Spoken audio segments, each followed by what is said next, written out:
Assalamualaikum warahmatullahi wabarakatuh. Alhamdulillah, wassalatu wassalamu ala rasulillah, amma ba'd.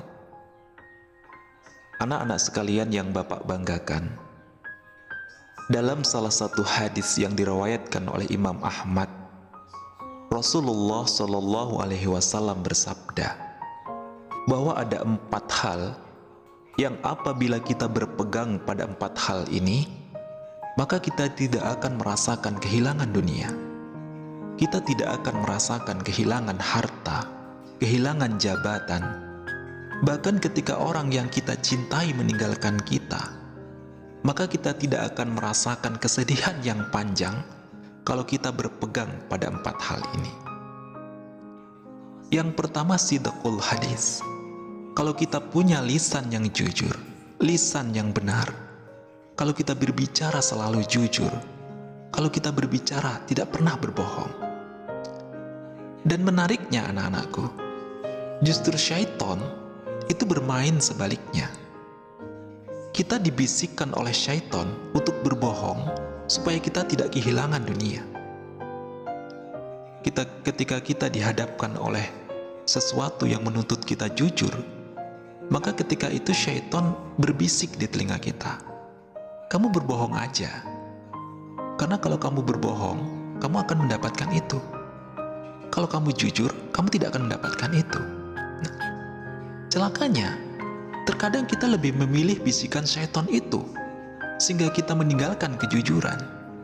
Padahal anak-anakku, kalau kita mau jujur, maka jiwa kita akan lebih tenang ketimbang kita berbohong.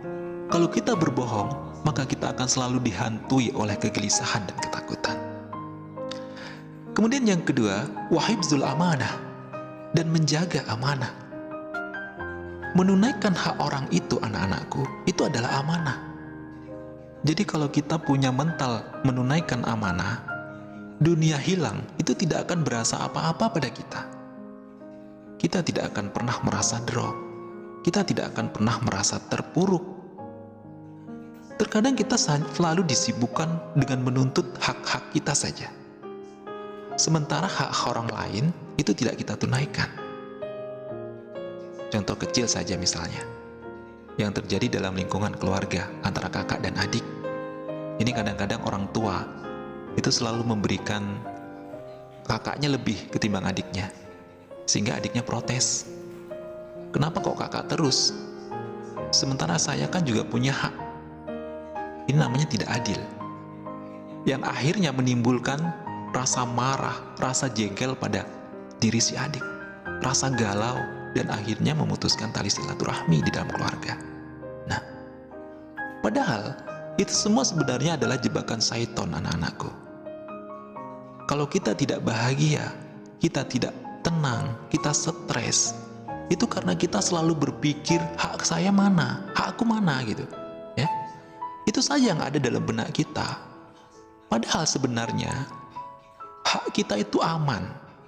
Hak kita itu sudah diberikan oleh Allah. Allah sudah menjanjikan kalau hak kita itu tidak kita dapatkan di dunia, maka hak kita itu akan kita dapatkan di akhirat. Jadi nggak usah persoalkan tentang hak. Yang belum aman itu, anak-anakku, adalah hak orang lain. Kalau kita punya kewajiban untuk memberikan hak kepada orang lain dan itu kita tidak laksanakan, maka hak itu belum aman, ya. Artinya kita memiliki amanah yang tidak kita sampaikan, sementara itu wajib hukumnya untuk menyampaikan amanah. Nah, jadi oleh karena itu, poin pentingnya itu adalah wahibzul amanah, menunaikan amanah. Jangan kita sibuk untuk menuntut hak-hak kita saja. Yang terpenting amanah kepada orang lain itu kita laksanakan dulu. Kemudian yang ketiga, wahusnul khuluq, akhlak yang mulia. Kalau kita mempunyai akhlak yang mulia, anak-anakku, kita tidak akan merasakan itu. Kita tidak akan merasakan kehilangan dunia.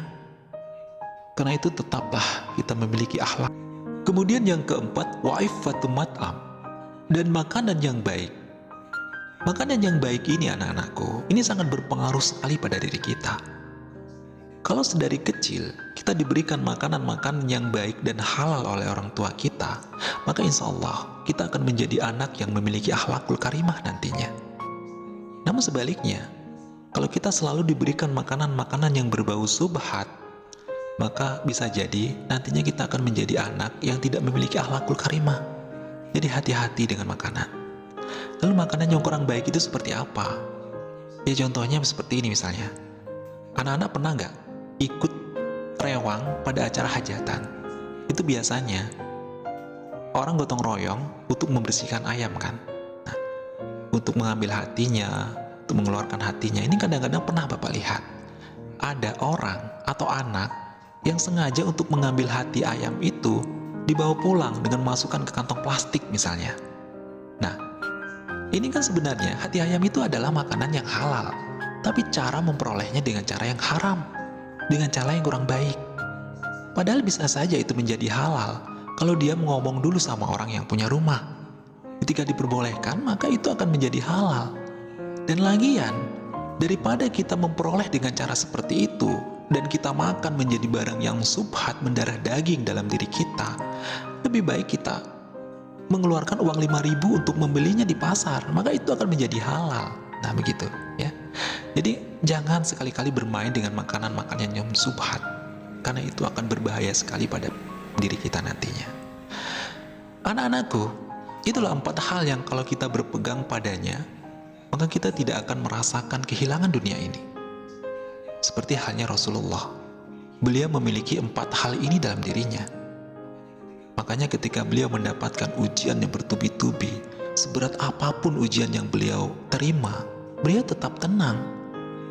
Beliau harus hijrah ke Madinah karena diancam mau dibunuh. Beliau di Gua Sur oleh orang kafir Quraisy. Beliau dilempari batu pada saat beliau di Taif. Beliau tetap tenang, beliau tidak pernah marah, beliau tidak pernah gelisah. Bahkan beliau pernah menenangkan Abu Bakar. Beliau katakan kepada Abu Bakar, "La tahzan, innallaha ma'ana." Abu Bakar, jangan kamu sedih, Allah bersama kita. Begitulah Rasulullah. Oleh karena itu, anak-anakku, marilah kita tanamkan 4 hal ini dalam diri kita, agar kita tidak silau dengan gemerlapnya kehidupan dunia ini. Semoga Allah Subhanahu wa Ta'ala memberkahi kita semua. Terima kasih. Assalamualaikum warahmatullahi wabarakatuh.